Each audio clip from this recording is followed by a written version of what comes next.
Parker Schnabel, the youngest gold rush prodigy, made millions in the harsh winter. He led a legendary mining business and turned dirt into gold, symbolizing tenacity and determination. But today, he's stopped driving his loyal excavator.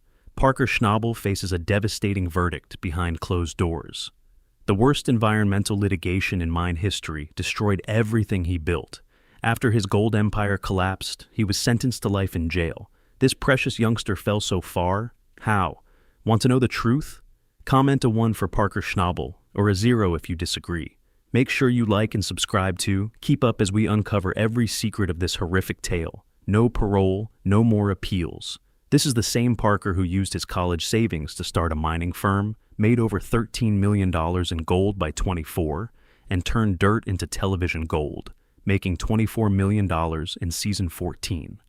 But now, his $16 million from this year is frozen. Fans have one pressing question about his Dominion Creek allegations, which are under examination. What went wrong? How did the most disciplined and hard-working young TV star go from legend to prison?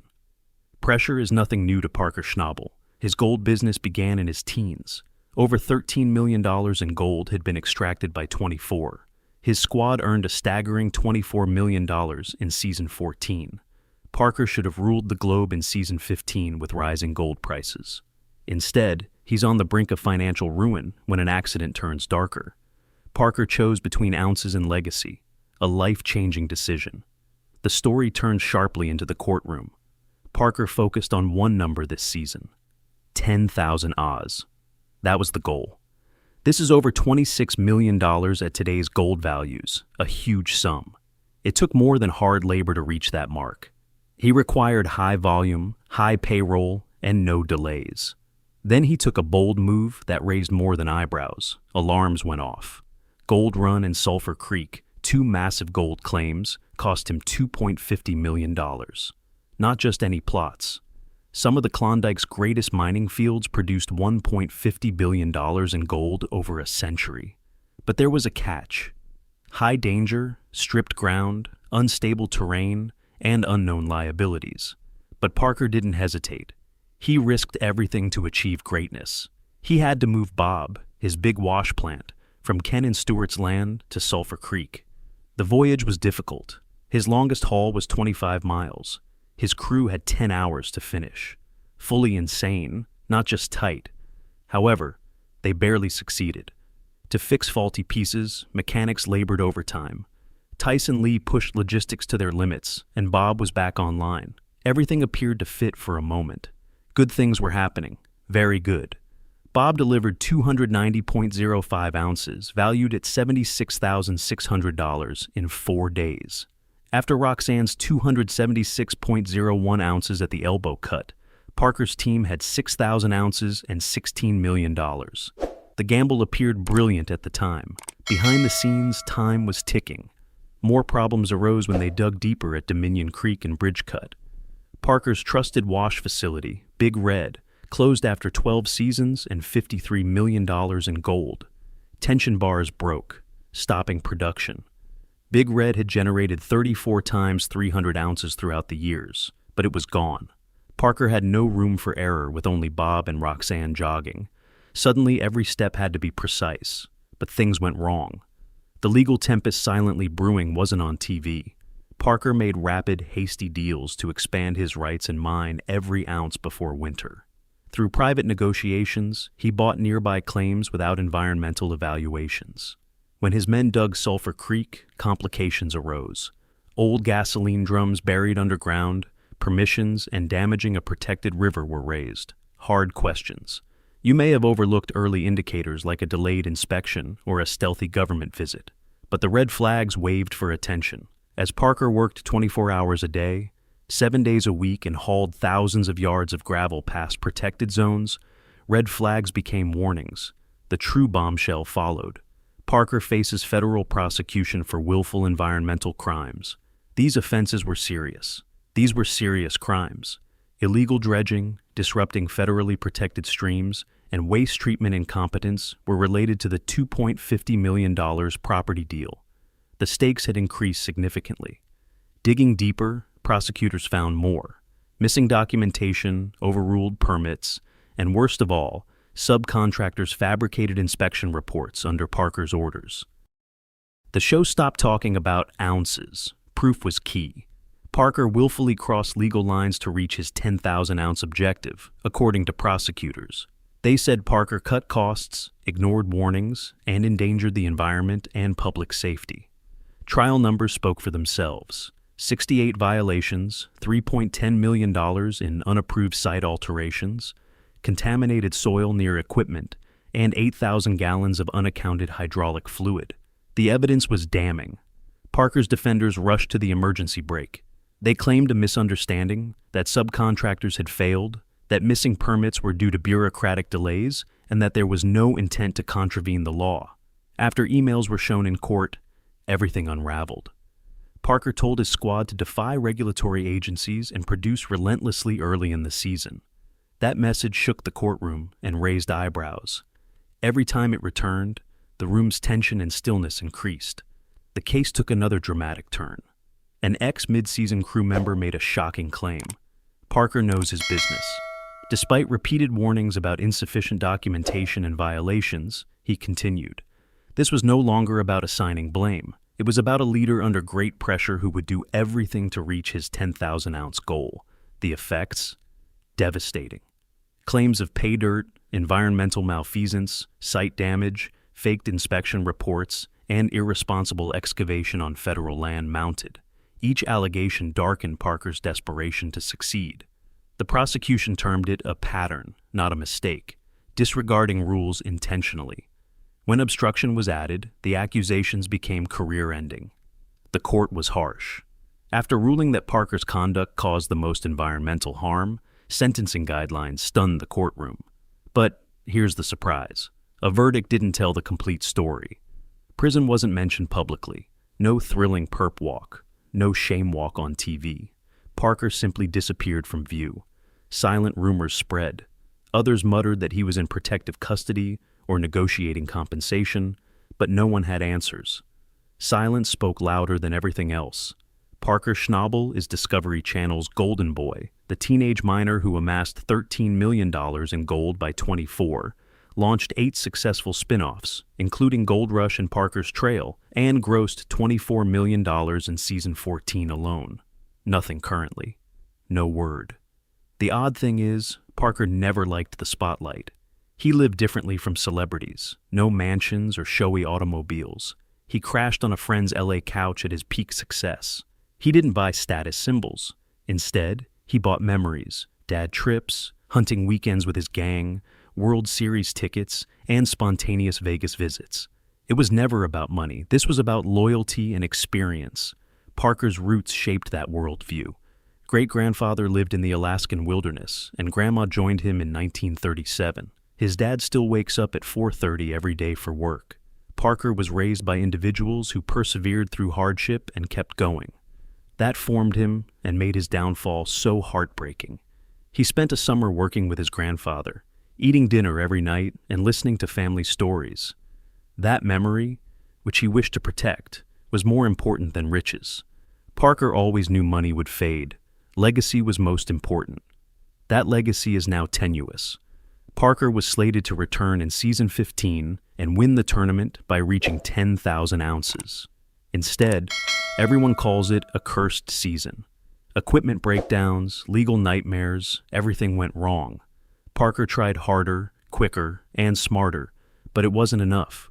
A drama-packed season 15 begins with dreams of a 10,000-ounce breakthrough and ends with legal issues and catastrophic equipment failures, threatening Parker Schnabel's reputation. Can he recover? Leave a comment and like to see what happens. Pressure eventually snapped something. No one knows what follows.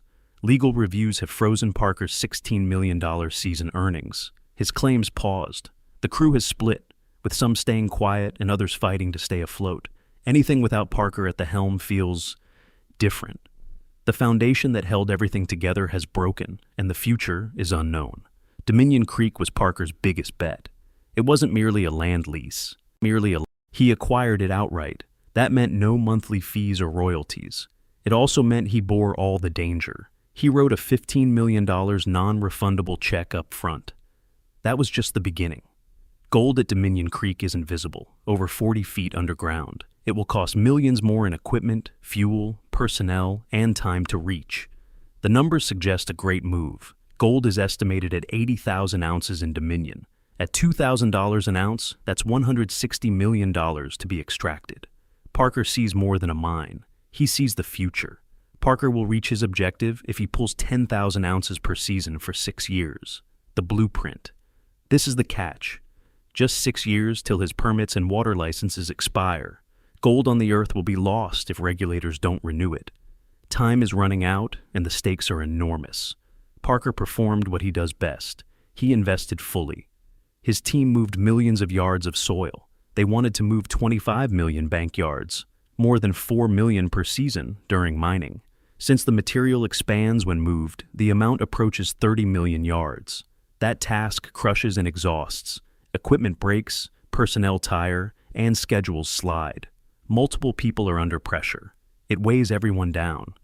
Tyson Lee, Mitch Blaschka, everyone. Every week, they feel it. This goes beyond leasing.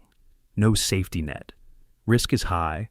Therefore, every move matters. Every delay costs money. Parker loses $1 for every ounce they don't recover. Parker refuses to fail. Not after all the scrutiny, with that tight time frame, and when the operation hinges on him keeping ahead. 10,000 ounces annually. No exclusions. Rewind a bit. Parker didn't get here by playing it safe. Parker stood out from the start on Gold Rush, Alaska in 2010. Parker focused on the land, strategy, and crew, while other miners bought trucks and toys. At 24, he had mined $13 million in gold. The show followed him to the Klondike, Oregon, Colorado, and Guyana as his haul reached $24 million by season 14. He was hardworking, strategic, and most importantly, a warrior. In season 15, things changed. Both Pressure and Dominion Creek changed the game. Parker said his main concern wasn't cost. It was losing his crew, downsizing, and slashing his original team. He prefers losing money to losing them. That's why Parker went large, not little, pivot, or salvage. He bought more acreage. His operations grew. His royalty arrangement with Metallic Minerals gave him exclusive rights to a 12-kilometer section of Australia Creek. That arrangement alone required a $1 million annual commitment and royalties per ounce mined. Parker staked on his legacy as well as his survival. Parker managed more than Dominion. He now has a little flake mining website. Crew morale was crucial because scaling up happened so fast. Parker said he didn't want heat-sensitive people around him. Out went those who couldn't keep up. Avoid excuses and second opportunities. The stakes were never higher with a $200 million long-term potential. But things didn't go as planned. Larger operations had less space for error. Every wash plant failure, weather delay, each ounce under quota added up. The stress affected relationships. Parker seldom saw Rick Ness that season. Parker barely saw Rick twice all summer. They jogged in lanes, save for one important on-camera talk concerning Rick's difficult circumstances. A similar distance exists with Tony Beats. Parker and Tony fought over licenses, land, and royalties years before. But this time, they kept their distance. Brief coffees between takes, nothing more. Parker was debt-free to Tony. He had land, permissions, and didn't require royalty checks. Having fewer fights means fewer connections. Disconnection was costly. As Dominion pressure increased, outside support was scarce. Parker was head down, struggling to keep up. He also maintained his public promises. Just 2 years before his operations were investigated, he negotiated a large agreement with Metallic Minerals, continued a 400-hole drilling campaign, and won the 2022 Robert E. Leckie Award from the Yukon government for environmental stewardship. The mining industry changes frequently. You win honors one season and are investigated the next. Parker was unchanged off the clock, humble, nomadic, grounded. His lifestyle remained consistent despite career ups and downs. He kept his life simple, shunned the spotlight, and focused on work and beliefs. Parker doesn't have mansions or private jets. Instead, he sleeps on couches in Los Angeles, Mexico, and the Bahamas. Kiteboarding, snowboarding, and snowmobiling in the winter are his hobbies. He's not flashy. He likes to keep going and pushing. It may be part of the issue. Parker was reinvesting, taking risks, and doubling down on new ground while everyone was wondering how a 20-something could harvest $13 million by 24. One mistake 40 feet underground at Dominion Creek may ruin a season's work. Some estimates put Parker's 2024 earnings at $8 million or $10 million. Regardless, it's not what people expect from Discovery Channel's top-rated franchise's star for over a decade. He doesn't wear car-priced timepieces. He doesn't collect uncommon cars. The only house he owns is a small one in Haines, Alaska, according to most reports. It's 2,000 square feet and built in 2015 on private acreage near a tranquil lake. Metal roof and hardwood structure aren't Hollywood-esque. He was rumored to have bought a $950,000 house. Parker abruptly closed it, saying he's homeless and prefers friends' couches. Most would find that hard to believe. It's true for Parker. This guy invested his whole college fund on himself, choosing pay dirt and permits over dorm accommodations. Parker wager $17 million on Dominion Creek. Though not his first gamble, it was the loudest, most public, and riskiest. Finding gold there is difficult. It's 40 feet in freezing ground. He must move 30 million yards of soil in 6 years, nearly 5 million yards per year, to reach it. Pressure isn't simply on machines. Every season, their managers push them to their utmost. Dominion is a big mine. Parker is the only one brave enough to tame the gold-hungry beast. He kept driving despite record gold prices. He added staff and equipment and signed a royalty arrangement with Metallic Minerals to mine Australia Creek, paying upfront royalties and committing to $1 million in annual labor. Parker does more than mine gold, building a gold empire. His goals go beyond Yukon. Guyana, Papua New Guinea, Alaska, Australia, and Brazil are among his destinations. Parker operates worldwide, from the Klondike to the jungles, glaciers, and rainforests. Parker films Parker's trail halfway around the world, hunting gold in dangerous regions, while other teams prepare for winter. He manages logistics in a language he doesn't speak, braving bugs, landslides, altitude sickness, and anything between him and another payday. He contracted altitude sickness at 16,000 feet in the Andes. Still, he persisted. Still, the cameras rolled. Gold Rush, Parker's Trail, streaming rights, merchandise, sponsorships, and a $2,500 episode pay add up fast.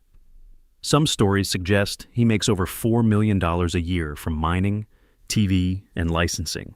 His film team films every event, from his greatest successes to his worst trials, creating a reality people can't get enough of. The film team makes $10,000 to $25,000 per episode. It's well-oiled and profitable. But here's the surprise. Parker never followed the money, despite millions, shows, and the mining world watching.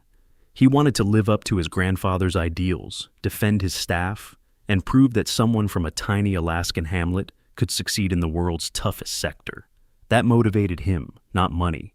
Because of that, this moment impacted harder than planned. This is no scandalized celebrity. Parker Schnabel was the mud child who never quit and built an empire with an excavator and miners. Fans, investors, miners, and everyone else were shocked by the temporary halt. This season's $16 million is frozen. His Dominion claims are being reviewed by the courts, his royalty sites are silent, and his future is unknown. Nobody knows what will happen next. Discovery airs season 15, but everyone knows the elephant in the room. No one says it, but everyone feels it. The question lingers. Parker may return stronger, but does this chapter conclude a golden age, you think? Will Parker weather this storm or fall? Comment with 1 if you think he'll return, or 0 if you think this is it. Please like and subscribe to the channel to be updated on this story's surprising twists. See you soon, and thanks for watching.